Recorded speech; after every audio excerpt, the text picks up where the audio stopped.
Привет! Это Артур из «Зеленых». К интересным зеленым новостям этой недели.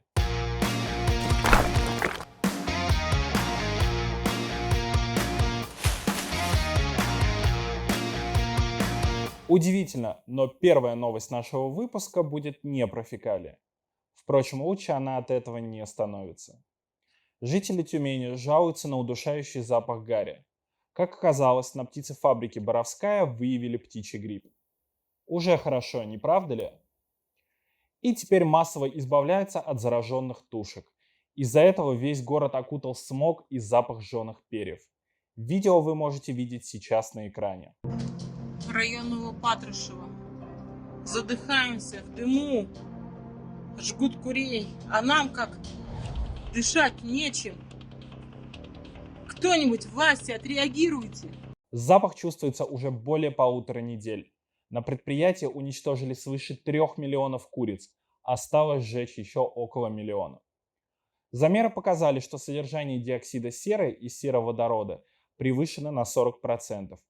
Эти вещества могут негативно сказываться на головной мозг, кровеносную систему и формирование плода у беременных. Экологи рассказали, что ликвидация птиц проходит с нарушениями. Не учитывается направление ветра и не соблюдено безопасное расстояние до населенного пункта. От птиц пытаются избавиться как можно скорее, что и приводит к смогу. Власти просят жителей пока не выходить из дома и обещают закончить работы к началу ноября.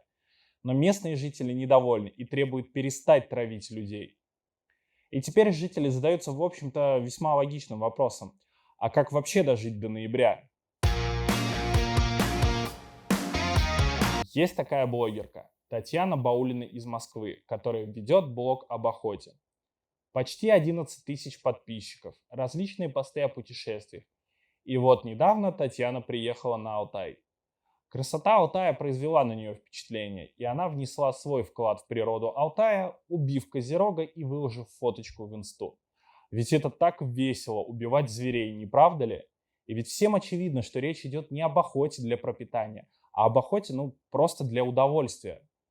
Судя по публикации, тушу разделали на месте. В качестве трофея девушка забрала голову. Охотничья удача Татьяны Баулиной вызвала негодование в комментариях. Сильно голодаете? Убили такого красавца ради фоток в Инстаграм. Как у вас рука поднимается уничтожать такое редкое и величественное создание? Я просто в шоке. Зачем выносить фото на обозрение? Возмутились пользователи. Реакция общественности также привлекла внимание правительства республики. Глава региона Олег Хорохордин выступил против охоты и осудил блогера, которая выставила снимки на показ. Региональный следственный комитет начал проверку инцидента. Депутат Госдумы РФ, первый заместитель председателя Комитета по экологии, природным ресурсам и охране окружающей среды Владимир Бурматов направил запрос на имя губернатора. Фотографию убитого козерога мы публиковать не будем. Если хотите, можете сами с этим ознакомиться, но на самом деле зрелище не для слабонервных. Что мы можем добавить? Очень хочется, чтобы охоту ради развлечения запретили вообще, и чтобы наказывали за это жестоко. Где можно найти бутылки, канистры от автомобильного масла, резиновые тапки, стекло и пластик? И нет, это не реклама какого-нибудь онлайн-магазина. Все это теперь можно найти в русле одной из самых красивых рек Кавказа. Теперь Андийская Койсу в Дагестане оказалась на грани экологической катастрофы. В некоторых местах толщина больше метра составляет, и среди всего этого мусора могут быть трупы животных, рассказал местный житель. Как мусор оказался в реке? Все очевидно просто. Сильные ливни смыли стихийные свалки в речку. Только вот от осознания этого факта лучше не становится. Как сообщает в Росрыболовстве, форель и усач в связи с загрязнением могут просто-напросто исчезнуть. Очистить гигантский засор должны местные власти. Но в региональном Минприроды говорят, что денег нет, людей нет и спецтехники, в общем-то, тоже нет. Мусор ждать не будет. Течением его уже уносит в водохранилище, крупнейшей на Кавказе Черкейской гидроэлектростанции.